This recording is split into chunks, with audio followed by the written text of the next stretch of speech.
La serata di stasera quindi è incentrata, diciamo, sulle necropoli, quindi sulle Domus de Janas, queste sepolture, queste tombe che sono state realizzate scavandole nella roccia con attrezzi di pietra. Siamo nell'età della pietra, quindi pensate un po' il lavoro immane che dove il Titanico che dovevano fare queste persone, queste genti. Emina è un'archeologa abbastanza famosa, noi la ospitiamo sempre, è un nostro socio, non è un sacco di tempo, un sacco d'anni, ci ha fatto diverse conferenze. Lei era già funzionaria della soprintendenza, ma soprattutto è una delle artefici della scoperta di Montepramo. Negli anni 70 lei... La prima donna vivente. La prima donna ancora vivente. No, perché la Ceruti è la prima, la professoressa Ceruti è la prima, poi vengo io, perciò sono la prima. Quindi negli anni 70 hanno avuto l'onore e l'onere di farci conoscere questa splendida scoperta dei giganti di Montepramo. Oggi parlerà invece, lei ha scavato veramente dappertutto. Sì, hai fatto tantissimi scavi, tutti eseguiti in maniera scientifica, perché è quello che ha contraddistinto Emina fin dall'inizio. Oggi ci parla appunto di queste domus, staremo bene attenti, ci sono tutte le immagini. Quindi la necropoli a Domus de Janas di Sagua Salida e Corongiu di Pimentel. Allora, io mi vado a sedere qui. Grazie per Luigi, grazie a tutti della presenza, sempre così numerosi e affettuosi. Iniziamo subito, noi siamo in Trecenta, Pimentel è abbastanza vicino a Cagliari perché noi andiamo fino a Monastir, poi prendiamo la strada per Senorbì, per Manda e dopo 10 km giriamo a sinistra, e dopo 2 km arriviamo a Pimentel, perciò è abbastanza vicino. Queste necropoli purtroppo non sono accessibili al pubblico, però ci vanno sempre tutti. Addirittura in altri tempi per l'UNESCO avevo visto che stavano facendo la propaganda proprio sulle necropoli di Sacua Salita e ho detto, beh, ma questa è una necropoli preistorica, prenuragica, però siccome Pimentel si trova in questi due mamelloni di arenaria molto belli ed è un posto facilmente, si vede tranquillamente, era chiaro che dovevano scegliere un posto bello. Allora andiamo velocemente a vedere che cosa sono appunto le Domus de Janas. Voi lo sapete, le Domus de Janas sono le tombe le case delle fate e delle streghe della tradizione popolare. E in effetti sono delle case, perché come vedrete nelle Domus de Janas il defunto veniva sepolto col suo corredo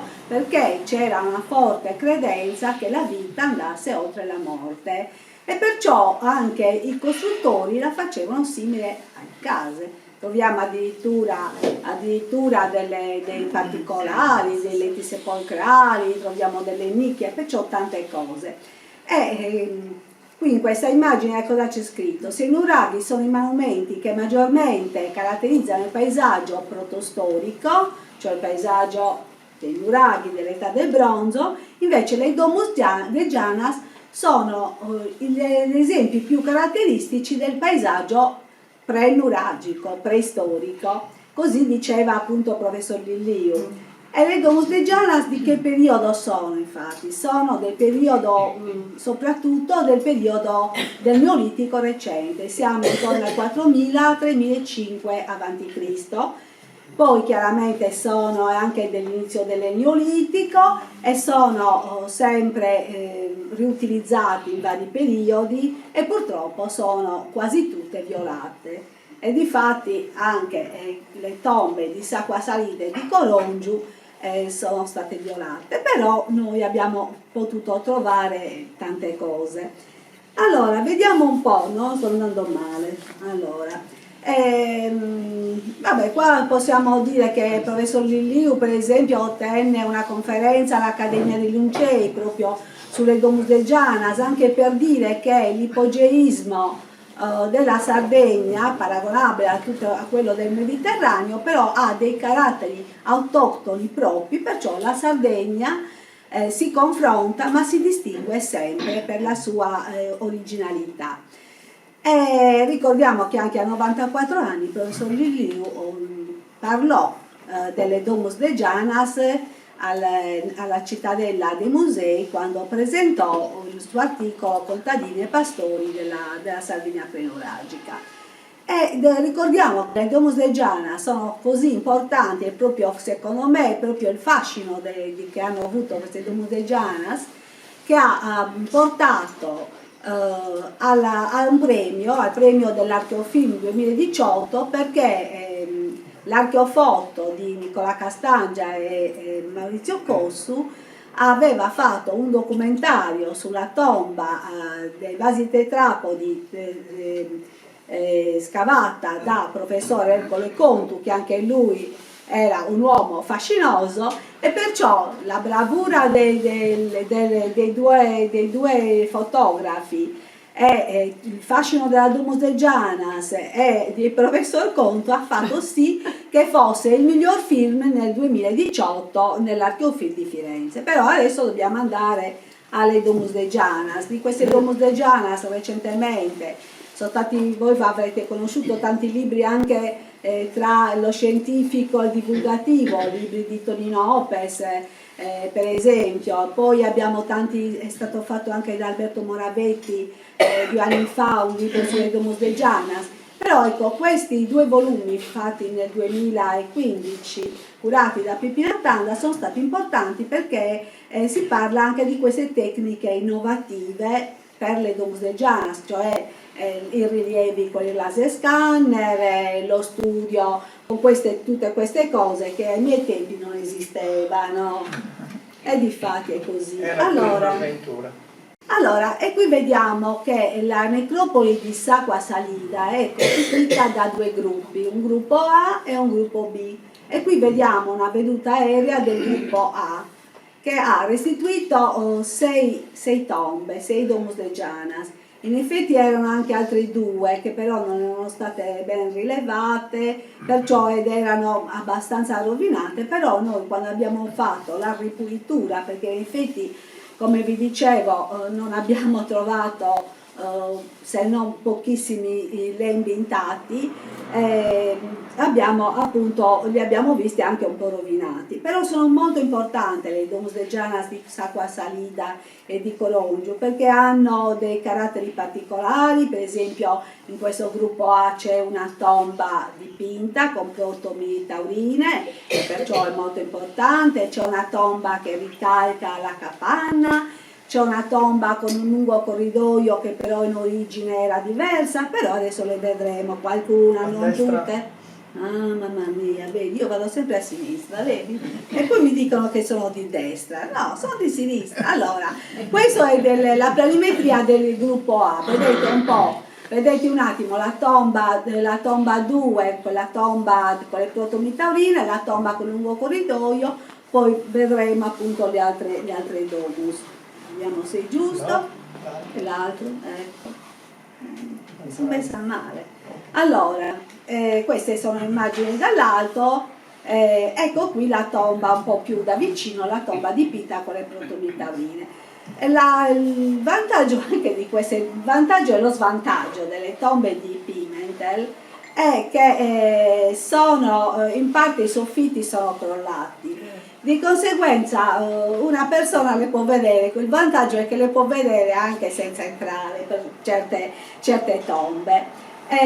Comunque appunto non protette, entra l'acqua e anche certe immagini sono con l'acqua. Questa è appunto una planimetria della tomba. La tomba è costituita da un pozzetto d'accesso e da un'unica camera. Però il pozzetto è molto singolare perché nella parte verso la cella è un po' rialzato, non so se si vede anche nella sezione, è un po' rialzato. Poi all'interno c'è una vasca sepolcrale e soprattutto nella parte di fronte della cella c'è questa decorazione con le protomi taurine dipinte con ocra rossa. E questo è molto importante, uno perché sono con l'ocra rossa che è il colore del sangue e della rigenerazione, perciò dipingerle in rosso aveva un significato importante di restituire appunto la vita. Poi il dio toro è sempre un simbolo di fertilità, perciò da qui l'importanza di questo. Purtroppo, adesso vedrete nelle immagini, le protomi sono in parte distrutte perché la tomba è aperta, però nel tempo, da quando io le ho viste, non sono mai peggiorate, però intanto sono così. Come vedete c'è il corridoio d'accesso, lo potete vedere, mi sono dimenticata di portare... penso io. Sì, sì, corridoio d'accesso che crea quasi nella parte più una specie di anticella. Poi vedete la vasca sepolcrale e poi le protomitadine. Tra l'altro si è supposto, ma ne parleremo anche per l'aria sacra che c'è intorno, che queste tombe che avevano questa cella così importante fossero non solo destinate ai parenti più stretti, ma fossero destinati anche alla comunità, che andava appunto a svolgere riti propiziatori sacri prima di portare i defunti nelle celle per la sepoltura. Vediamo di scorrere un po' queste immagini, vedete come sono le protomitauline, sono molto rovinate, una non si vede neanche, si vede poco, l'altra si vede meglio. E adesso vediamo la tomba dal lungo corridoio.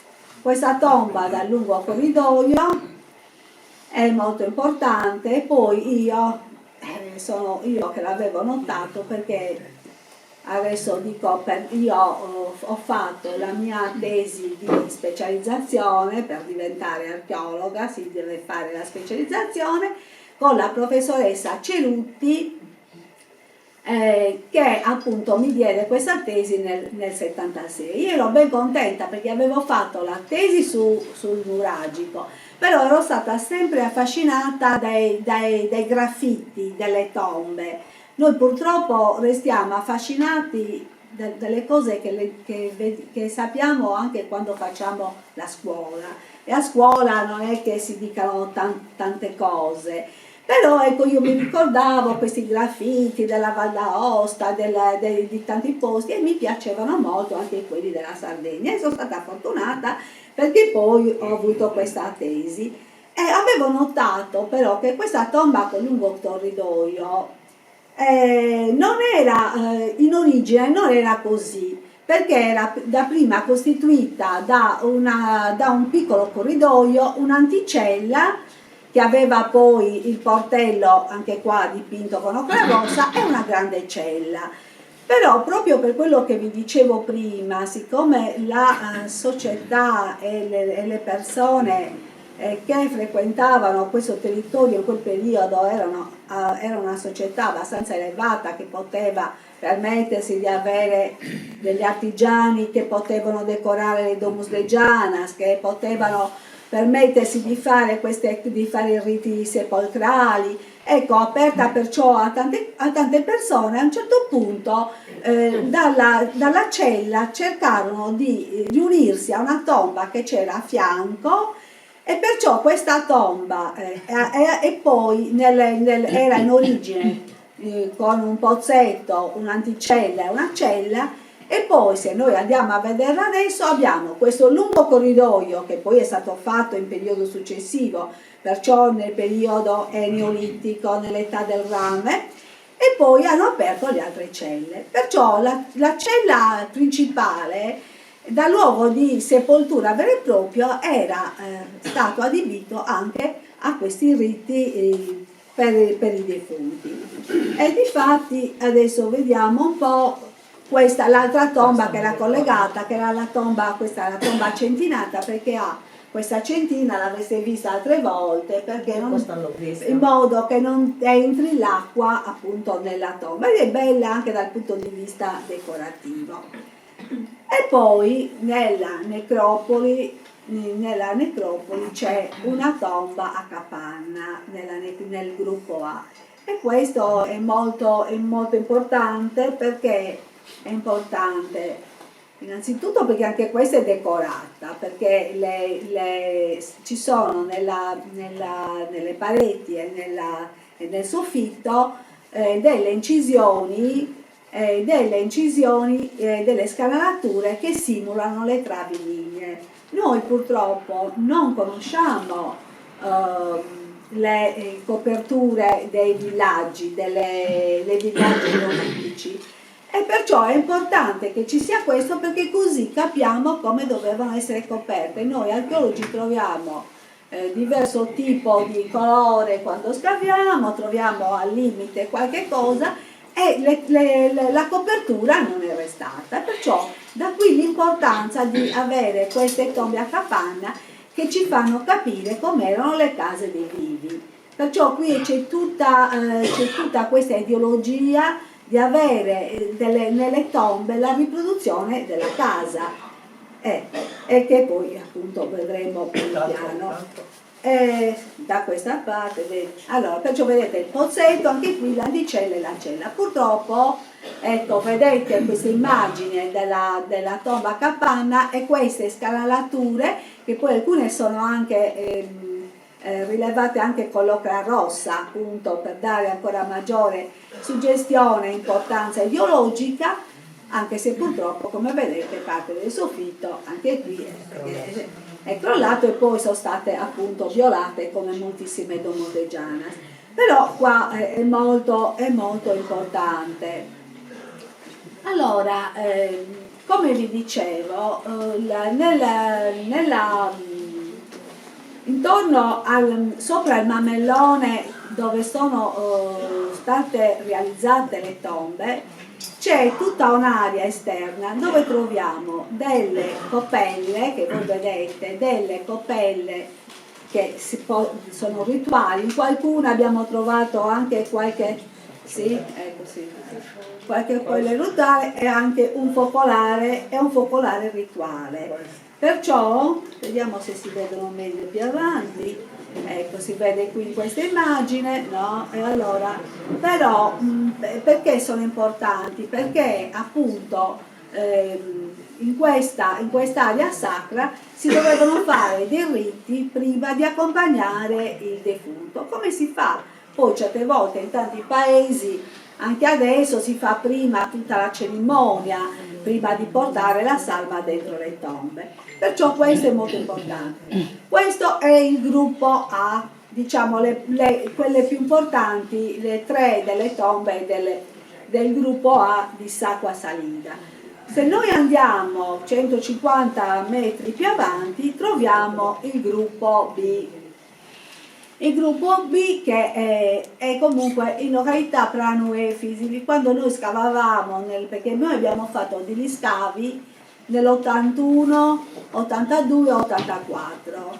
Diciamo che io l'ho fatto grazie alla professoressa Cerutti, perché il professor Barreca, che mi voleva sempre dedita alle cose pubbliche, aveva dato l'incarico a Giovanni Ugas, che tra l'altro prima insegnava proprio lì vicino. Difatti io quando abbiamo scavato, questi ragazzi sapevano anche già scavare e dicevo noi andiamo con il professor Ugas che li portava anche a scavare. Allora la Cerutti ha detto no, deve andare anche in Mina perché ha fatto la tesi di specializzazione, e io sono andata perciò lì, ci dividevamo i compiti con Giovanni Ugas, che tra l'altro scavava anche una tomba di giganti che è vicina appunto a questo gruppo B.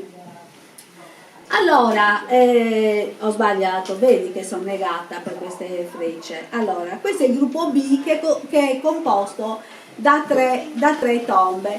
Sono molto vicine alla strada, perciò sono facilmente raggiungibili, e questo è importante per queste aree archeologiche. Tra l'altro vicino a questo gruppo B c'è anche un locale abbastanza attrezzato che potrebbe essere un centro, creare un book shop, creare un posto per fare i biglietti e per dare la valorizzazione l'apertura al pubblico ufficiale delle tombe, che comunque sono visitatissime sempre da tutti, perché lo dico al comune, non si creano grandi danni. E purtroppo bisogna stare un po' attenti, se vanno bambini bisogna stare attenti che non cadano nelle tombe aperte. Non solo i bambini. Non solo i bambini, anche i grandi, va bene, comunque. Allora, come vedete, ci sono qui queste tre tombe. Queste tre tombe, anche queste sono importanti perché troviamo dei particolari architettonici qui, troviamo delle nicchie, dei banconi sepolcrali, e troviamo appunto queste cose importanti. Tra l'altro anche qui nella tomba 3 abbiamo un lungo corridoio, la vedete, la veduta aerea della tomba 3, sempre foto di Maurizio Cossu, che ricordiamo con affetto, e Nicola Castangia, queste Nicola foto dal è impegnato con Montepravo, con la fondazione, sono a Milano mi sembra adesso. Allora, perciò vedete dall'alto la tomba 3, anche questa non ha il soffitto, perciò una persona va lì e vede come erano fatte, com'è la planimetria di queste domus, che sono planimetrie classiche, di cella, una cella, oppure non sono delle tombe con 20 ambienti, come avrete visto anche in tante gite, Angelo Ruglio, tante necropoli hanno moltissime. Questa è una piccola necropoli, però come vi dicevo è stata importante.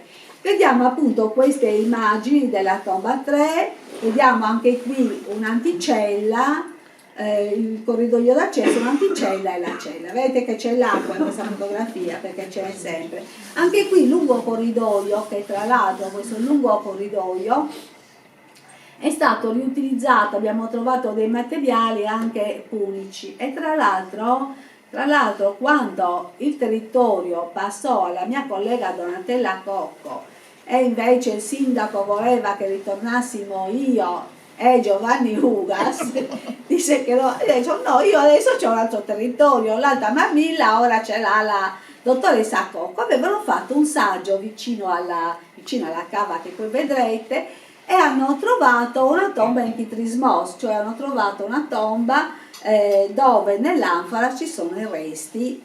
Perciò c'è un utilizzo di questa necropoli di Sacua Salida nel tempo, un riutilizzo appunto, vedete, dal punto di vista planimetrico e anche dal punto di vista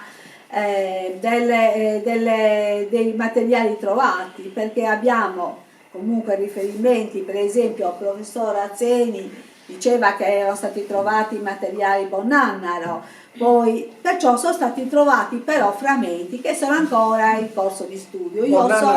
Bonnannaro vuol dire 1900-1800 a.C., ecco, già all'inizio dell'età muraria. Perciò sono state utilizzate, sono state violate anche l'antico, in antico e anche nei tempi recenti. E però qualche materiale, questi sono i pochi materiali, io li avevo presentati al convegno di Ozieri dell'86, sono pubblicati negli atti di Ozieri dell'89, e vedete sono materiali di cultura Ozieri che voi avrete già visto tante volte, che hanno questa tipica decorazione a scalatura, che queste riportate tante volte col rosso, e delle fisidi, delle ciotole, vasi appunto che erano pari, come vi dicevo prima, al defunto. Il defunto veniva sepolto con il corredo che gli era caro in vita. Allora, vediamo un'altra immagine di questa tomba 3 con il lungo corridoio. Vedete che belle che sono questi piccoli mammelloni di arenaria. Sono belle anche dal punto di vista paesaggistico, e tra l'altro per fortuna Pimentel è restata intatta, intorno non ci sono altre strutture, eccetto, come dicevo prima, quando andavi lì c'è una casa, l'avrai vista, c'è un edificio che potrebbe comunque essere utilizzato come shop, come biglietteria e tutto, però è un po' così. Sì. Andiamo avanti, vediamo queste immagini, l'anticella, la cella, vedete come sono belle, come si vede. Poi questa è un'altra tomba, io non voglio trattenervi molto, perché... Allora, questa è un'altra, è la tomba 1 invece della necropoli del gruppo B. Anche qui abbiamo un pozzetto a calatoia, poi abbiamo un'anticella con una nicchia e una cella dove non si vede più neanche un pilastro che c'era. In pratica scavavano una piccola fossa. Da questa piccola fossa si può accedere alla camera funeraria attraverso il portello. Sono tutte fatte in questa maniera.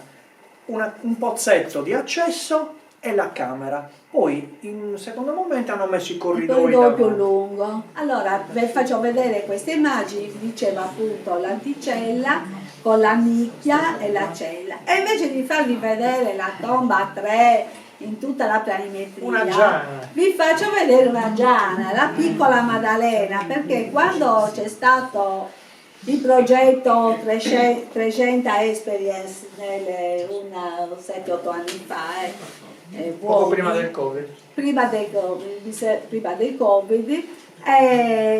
è fatta questa bella fotografia, è stata fatta sia in questa tomba 2, la tomba 2 di Sacua Salida, sia anche in una tomba di Guasila. Perciò questa povera bambina già sta facendo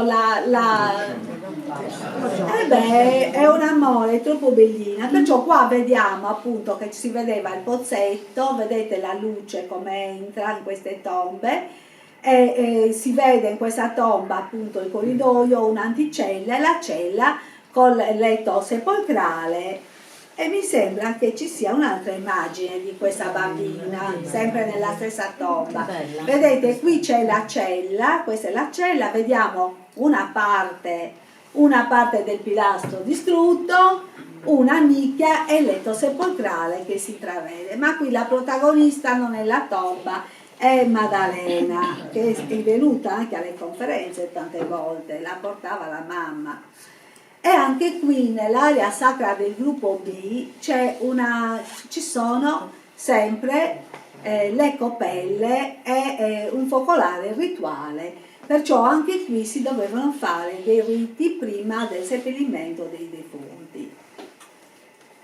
In queste abbiamo trovato qualche resto di ossa e qualche resto di ossa di volati. Non sono stati fatti ancora tanti studi, sono state fatte degli istogrammi, per esempio in quei volumi che vi avevo fatto vedere, per esempio la tomba di Corongiu c'è un istogramma, certe tombe è stata iniziata a fare un rilievo con laser scanner, però ancora bisogna andare avanti. Vicino a questo gruppo all'area B c'è una cava nell'area delle Domus de Janas, perciò probabilmente qualcuna delle Domus de Janas è stata danneggiata anche da questo. Dovete pensare che questa è una cava romana.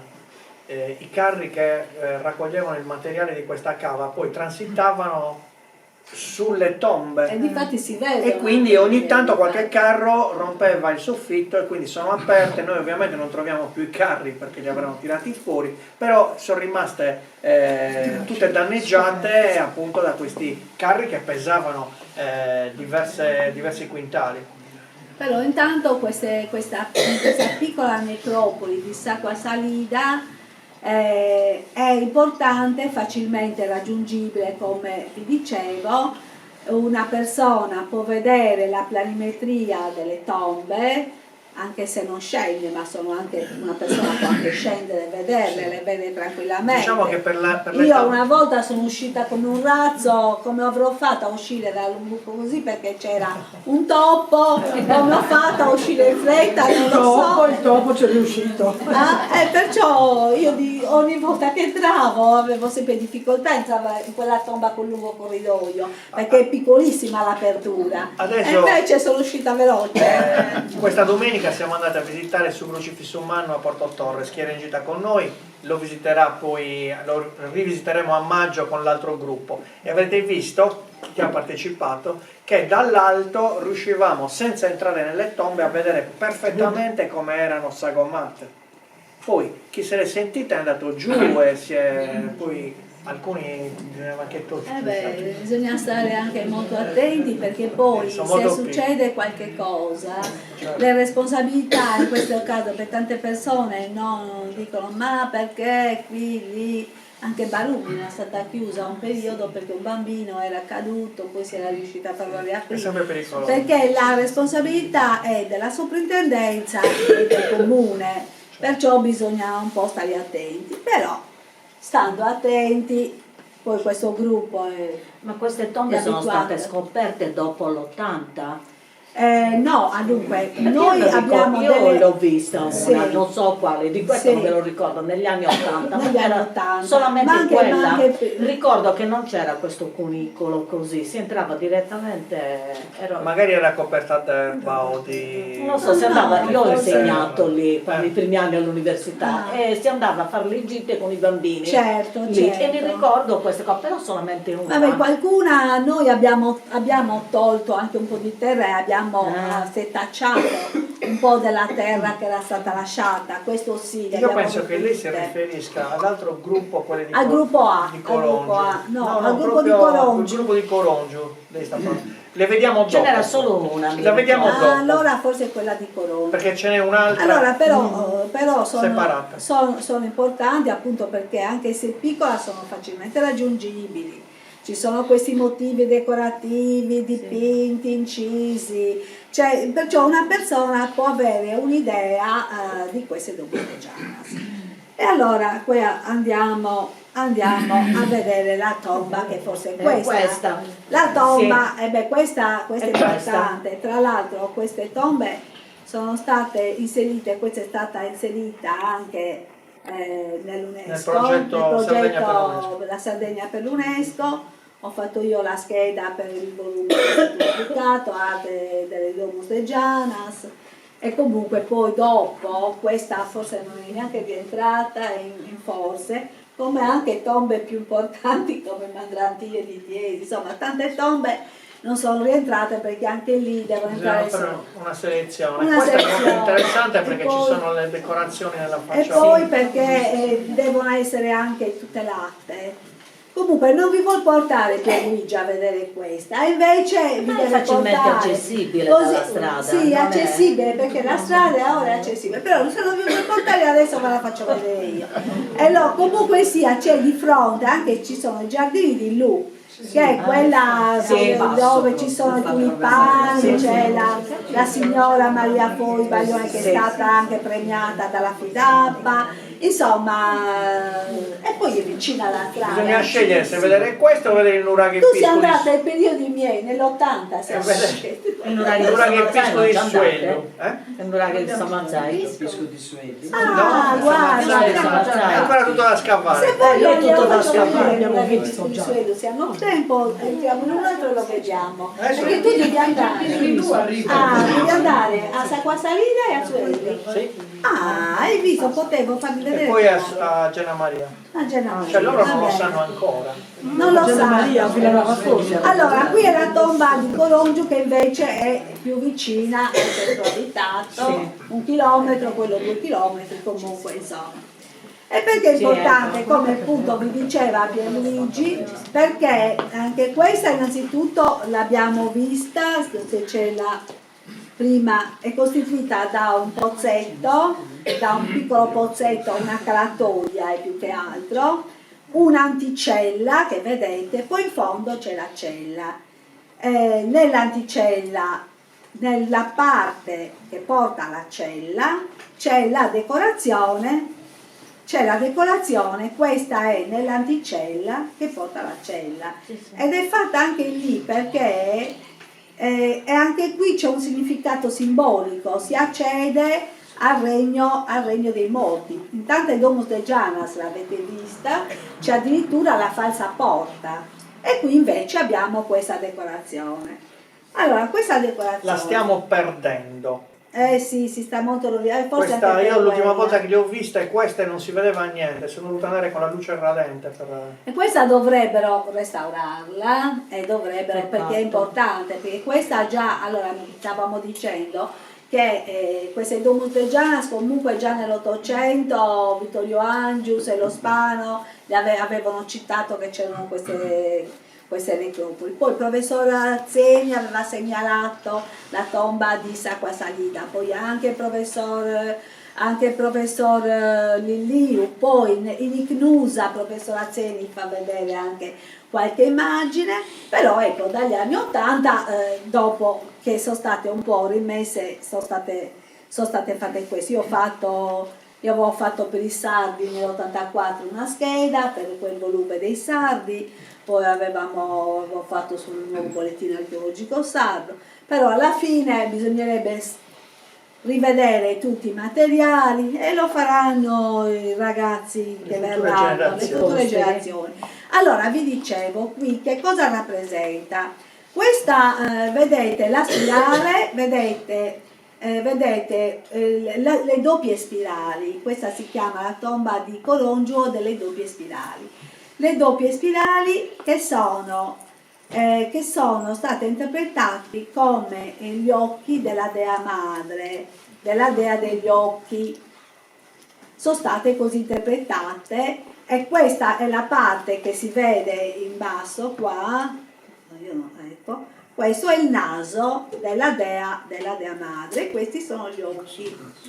Poi vediamo, perché poi sono di difficile interpretazione. Poi in basso ci sono questa zig-zag, cosa ho fatto? No, questa è un'altra tomba. C'è lo zig-zag alla base del naso. Questo mi ricordo che quando l'ho studiata con il professor Lucas mi diceva che questa era l'interpretazione delle montagne. L'interpretazione o anche delle onde, O delle perché onde. in effetti poi le vedete queste che sono vicino, sono state interpretate da Taramelli come delle barche che conducevano il defunto all'eternità, e io in un primo studio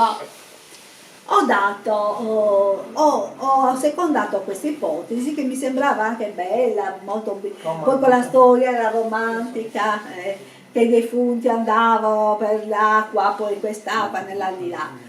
Poi in effetti quando Peppina Tanda ha fatto tutta la storia delle immagini del dio toro, per cui tipo 1, tipo 2, tipo 3, tipo 4, una stilizzazione, si è visto che potevano essere anche le corna, qui vedete stilizzate le corna di un toro. Allora anch'io dopo ho pensato, e l'ho scritto in un ultimo lavoro che avevo fatto nel 2021 per un libro che è stato fatto in onore di Peppina Tanda, curato da Riccardo Cicilloni e Carlo Lullier, e io allora cosa ho fatto? Ho detto vabbè, faccio le tombe di Pimentel, e avevo fatto un articolo, e allora lì avevo in effetti visto che potevano essere non delle barche, ma noi mettiamo sempre questa ipotesi, magari se si trovassero degli elementi, anche